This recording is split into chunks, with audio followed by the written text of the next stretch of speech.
tal? Excelente día. El día de hoy les voy a platicar sobre la autopsia fetal judicial.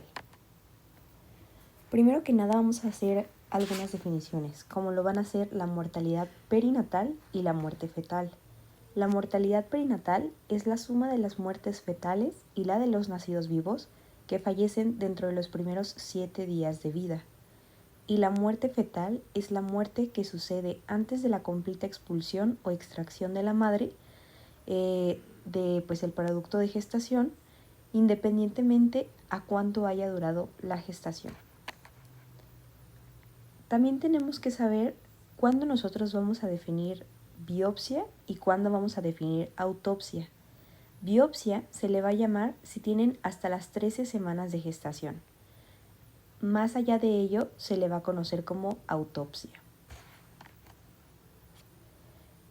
El rol de la autopsia. Esto es algo muy importante, saber para qué nos va a servir. Nosotros vamos a realizar la autopsia para principalmente proveer información a la familia sobre la causa inmediata del aborto, ya sea del segundo trimestre o qué factores contribuyeron a este aborto. Esto va a ser importante porque tenemos que identificar la causa para saber si existe alguna enfermedad que sea concomitante o que este producto haya fallecido por un defecto genético. Y algo que nosotros tenemos que saber es que en la literatura nos indican que a partir del segundo aborto nosotros ya tenemos que sospechar que hay algo genético involucrado. Y es importante saberlo por el riesgo de recurrencia en el siguiente embarazo. Para poder nosotros realizar una autopsia, nosotros creamos algo que se llama petición de autopsia. Esta la va a realizar nosotros como médicos que atendamos el parto o el pediatra, y esto se tiene que realizar principalmente dentro de las primeras 24 horas. Junto con el cadáver, nosotros tenemos que adjuntarles los siguientes documentos, los cuales son la hoja de autorización familiar de autopsia, una fotocopia de certificación de defunción y o registro de los fetos y la hoja de los datos clínicos. Nosotros dentro de la autopsia tenemos diferentes tipos, como lo es la autopsia limitada, la cual es una autopsia en la cual nosotros no tenemos el consentimiento de parte del familiar para realizar una autopsia completa. Entonces nosotros nos limitamos, por ejemplo, a una o más cavidades corporales o hacemos nosotros únicamente biopsia de un órgano interno que sea específico. Hacemos también lo que sería una examinación externa únicamente del cuerpo, ya sea mediante rayos X, fotografía o genética, únicamente estudiar la placenta o hacer puros estudios de imagen. Ok, también es importante saber cuál es el protocolo de rutina y este va a consistir de el examen externo, lo que son las fotografías, la radiografía, el examen interno y la toma de muestras y el examen histológico. Entonces vamos a ver cada uno de estos pasos. El examen externo nos sirve para documentar el peso y las medidas y con esto saber cuál es la madurez que tiene el producto y con esto saber en qué fase de su desarrollo y crecimiento estaba.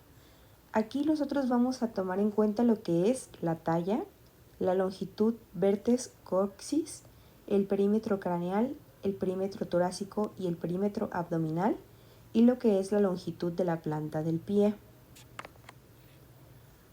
Como segundo tema tenemos las fotografías y estas nos van a servir como evidencia y para documentar el caso.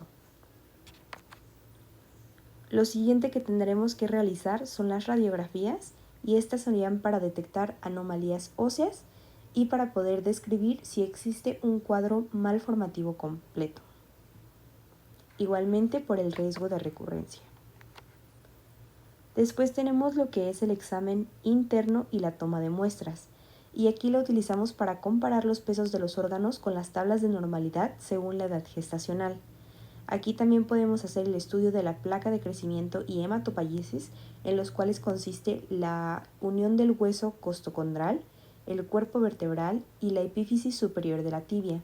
También lo que es el cerebro y la médula y de estos órganos tendremos que pesarlos y hacer un estudio post-fijación que tiene que ser realizado a los 15 días.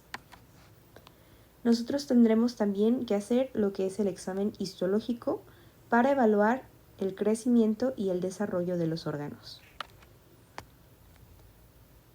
De manera adjunta tenemos lo que son los estudios especiales. ¿Para qué nos van a servir? Tenemos como específico o más importante el estudio de la placenta. Esta se va a estudiar de manera macroscópica y microscópica. De manera microscópica, tendremos lo que son los estudios que requieren tejido placentario fresco, que sería el cultivo de bacterias, que es si se sospecha. Nosotros realizamos una muestra de la superficie amniótica y de los tejidos de las membranas y placa coriónica. Tenemos cultivo de virus, también si nosotros sospechamos de sobre los tejidos estériles de la placa corial. Tendremos los estudios citogenéticos, también si estos se requieren, y para estos necesitamos lo que sería un tejido de la placa coriónico que no esté contaminado por la sangre materna. Y también tenemos que hacer una investigación de enfermedad metabólica, si la requerimos, que en esta se utiliza el tejido placentario y este no tiene que ser congelado. Debe de ser congelado en nitrógeno líquido. Y como examen macroscópico, podemos saber que la placenta puede ser fijado, por ejemplo, en formol al 100%. También en estudios especiales tenemos lo que es el examen del cordón umbilical. Aquí nosotros vamos a ver la longitud, el diámetro y las nociones del color, número de vasos y lugar de inserción que éste tiene, si es central, marginal, excéntrica o velamentosa. También tienen que ser tomados en dos secciones, una que sea cercana a la placenta y la siguiente que sea próxima al feto. Nosotros aquí tenemos que examinar de manera específica lo que son las lesiones, que no haya nudos en el cordón o que exista compromiso vascular. De estudios especiales también tenemos el examen de membranas extraplacentarias, la cual es un estudio de la coloración, las regiones hemorrágicas y vasos membranosos. Aquí vamos a ver y estudiar si hay inserciones anómalas, si la inserción es circunvallayate o circunmarginate. Estos van a tener que ser cortados por el borde de la inserción de la placenta y enrollados para después hacer una sección histológica.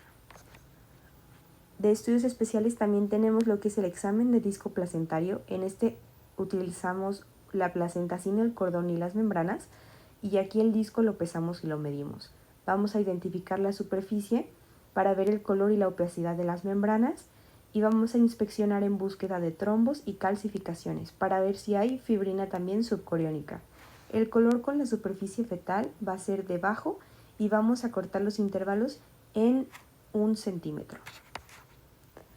Tenemos que realizar también lo que es el reporte de la autopsia. Esto se divide en distintas secciones, las cuales van a ser datos demográficos y de identificación, detalles de autopsia, consentimiento y limitaciones, peso corporal y de órganos, medidas corporales, lista de hallazgos principales, resumen de reporte clínico patológico, resumen de la historia clínica, descripción de hallazgos internos y externos e histología, que esta se realiza hasta el final y pues los hallazgos de esta.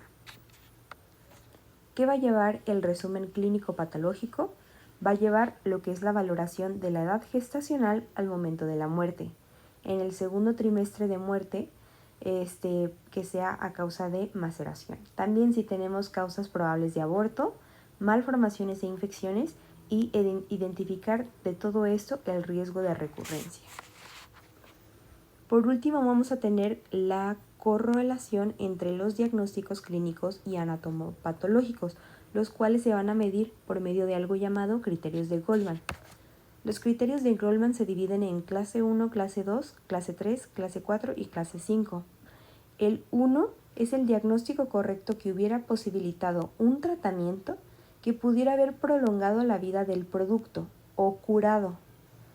La clase 2 es un diagnóstico que nosotros otorgamos en vida, que no hubiera modificado la supervivencia, incluso si el tratamiento que nosotros le proporcionamos hubiera sido el adecuado. La clase 3 es no relacionado con la causa de muerte, pero con síntomas que deberían haber sido tratados o bien podrían haber afectado nuestro diagnóstico. La clase 4 son discrepancias en diagnósticos menores u ocultos, no diagnosticables y de posible importancia ya sea epidemiológica o genética. Y por último la clase 5 que van a ser diagnósticos no discrepantes. Y eso sería todo por mi parte. Gracias.